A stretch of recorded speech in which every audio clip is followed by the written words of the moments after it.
भारतीय समाज में विवाह का बंधन बड़ा ही पवित्र बंधन माना जाता है, जहां मन, वचन, कर्म से एक दूसरे को अपना साथी, पति पत्नी माना जाता है।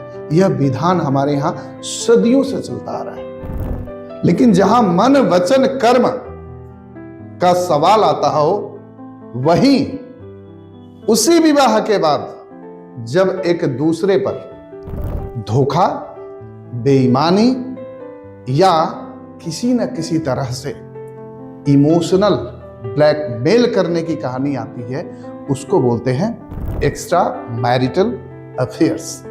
तो एक्स्ट्रा मैरिटल अफेयर्स ज्योतिष की नजर में होता क्या है और किसी के कुंडली में एक्स्ट्रा मैरिटल अफेयर्स को देखने का क्या तरीका है और इसके बचने के क्या उपाय हो सकते हैं, इस वीडियो में बात करेंगे। भाग्या जी एस्ट्रो में आप सभी का बहुत बहुत स्वागत है। मैं आचार्य मिथिलेश पांडे।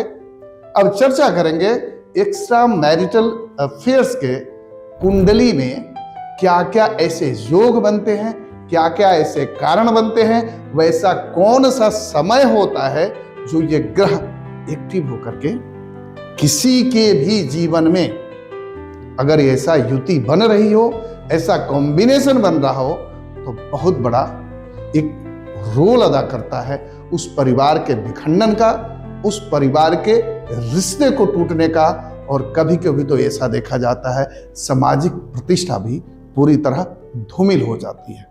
अक्सर देखा जाता है कि उसके बाद परिवार, वो रिश्ता, वो संबंध हमेशा के लिए टूट जाता है, या अगर नहीं टूटता है तो कोई न कोई इस संबंध के बाद अपनी अस्तित्व को बचाए रखने के लिए संपूर्ण प्रयत्न के बावजूद भी वह स्वयं का व्यक्तित्व को नहीं निखार पाता।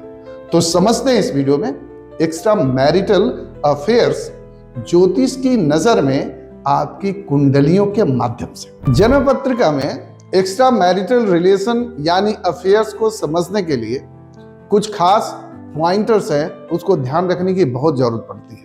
पहला यह है ग्रह, कौन से ग्रह जिम्मेदार होते हैं कि एक्स्ट्रा मैरिटल अफेयर्स की तरफ व्यक्ति को बढ़ाते हैं। दूसरा, वो भाव यानी वो हाउसेस, कौन कौन से हाउसेस होते हैं। तीसरा, वो युतियां, वो ग्रहों के अपने आपसी संबंध जिससे व्यक्ति ना चाहते हुए भी उस दशा पीरियड में या जब वह ग्रह एक्टिव होता है तो उस ग्रह के प्रभाव की वजह से व्यक्ति कितना भी अच्छा चरित्रवान हो, वह व्यक्ति कुछ न कुछ ऐसा काम कर जाता है जो समाज उसको अच्छा नहीं मानता है। उसमें एक्स्ट्रा मैरिटल अफेयर्स भी होता है।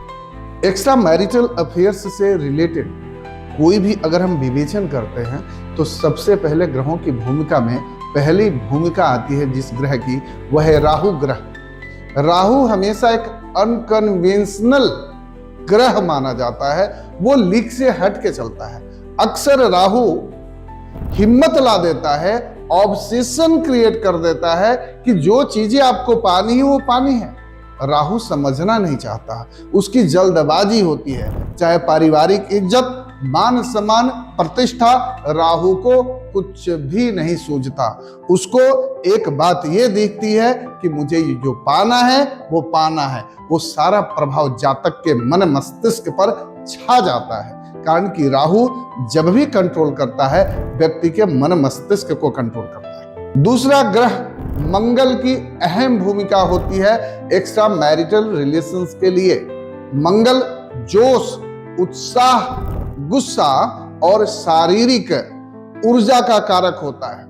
मंगल जब अच्छी स्थिति में होता है या उस ग्रहों से कनेक्ट हो जाता है, उस भावों से कनेक्ट हो जाता है, तो व्यक्ति को कुछ पाने की इंटेंस डिजायर पैदा कर देता है। जब तक वह व्यक्ति अपनी इच्छाओं को पूर्ण नहीं कर पाता, तब तक व्यक्ति आराम से बैठ नहीं सकता और कोई भी कार्य शांति से कर नहीं सकता है। ऐसी परिस्थिति में मंगल इसका प्रमुख कारक ग्रहों में की भूमिका में आता है। दूसरी बात करते हैं शुक्र। शुक्र एक ऐसा ग्रह है जो आनंद का कारक ग्रह है, भोग का है, धन का है, साथ ही साथ विवाहेतर संबंधों को कराने में शुक्र की अहम भूमिका होती है। शुक्र ऐसा ग्रह होता है जो उसको जो कुछ चाहिए तो बस चाहिए। जब अच्छा शुक्र बन जाता है जन्म पत्रिका में तो आपको एलीट की तरफ लेके जाता है, आपको रॉयल चॉइसेस देता है। लेकिन जब वही शुक्र की अच्छी स्थिति नहीं होती तो ऐसे शुक्र व्यक्ति को कामुक बना देता है। काम भावना उसके मन में हमेशा भरी रहती है, हर एक्शन में उसको काम की चिंता सताती रहती है। अब बात करते हैं प्रेम संबंधों में सबसे बड़ी भूमिका निभाने वाले ग्रह चंद्रमा की। चंद्रमा मन और भावनाओं के कारक ग्रह हैं। चंद्रमा जब कुंडली में पीड़ित अवस्था में हो जाते हैं या किसी क्रूर ग्रह की युति उनकी हो जाती है तो ऐसे परिस्थिति में व्यक्ति लीक से हट करके भावनाओं को समझने की या भावनाओं में बह करके किसी और से प्रेम संबंध में फंस जाता है। यहां नियम, नीति और परंपरा को व्यक्ति निर्वहन नहीं कर पाता, एक दूसरे लिक की तरफ बढ़ जाता है।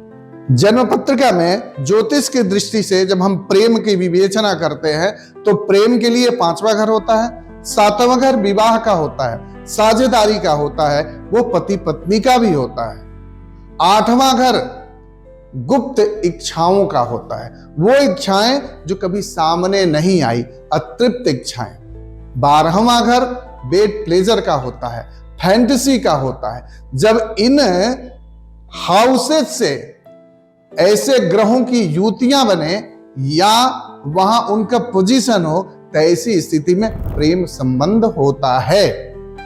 दूसरी स्थिति की जब हम बात करते हैं, जन्म पत्रिका में कुछ घर होते हैं, हाउसेस, जो अगर अफ्लिक्शन में आ जाते हैं, पीड़ित हो जाते हैं, तब भी ऐसे एक्स्ट्रा मैरिटल रिलेशंस हो जाते हैं। जैसे जन्म पत्रिका का 9वां घर जब अफ्लिक्शन में चला जाता है तो ऐसे लोग धर्म से विमुख होकर के प्रेम संबंधों में जाते हैं, नैतिकता का ध्यान नहीं रखते। हम बात करते हैं जन्म पत्रिका में कुछ युतियां होती हैं, जैसे राहु और शनि ग्रह अगर 7वें घर में बैठे हैं, वो भी खास करके जल तत्व की राशियों में कर्क, वृश्चिक और मीन राशि में, तो ऐसे लोग अपने विवाह के बाद किसी न किसी रिश्ते में फंस ही जाते हैं और उनके साथ इनका संबंध चलता ही रहता है। दूसरा संबंध मंगल और शुक्र की युति। मंगल जहां शारीरिक ऊर्जा को बढ़ाने वाले ग्रह कहे गए हैं, वो इंटेंस डिजायर पैदा करते हैं, वही शुक्र कामुक होते हैं। शुक्र की काम भावना, यौन भावना बहुत ज्यादा आकर्षित करती है।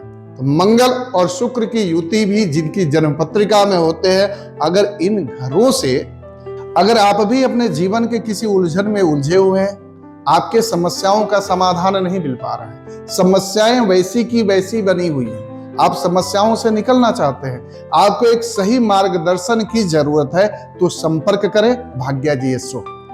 स्क्रीन पर दिए हुए नंबर से संपर्क करें और पाए अपने समस्या का प्रमाणित शास्त्र सम्मत समाधान। आप सभी को बहुत बहुत धन्यवाद।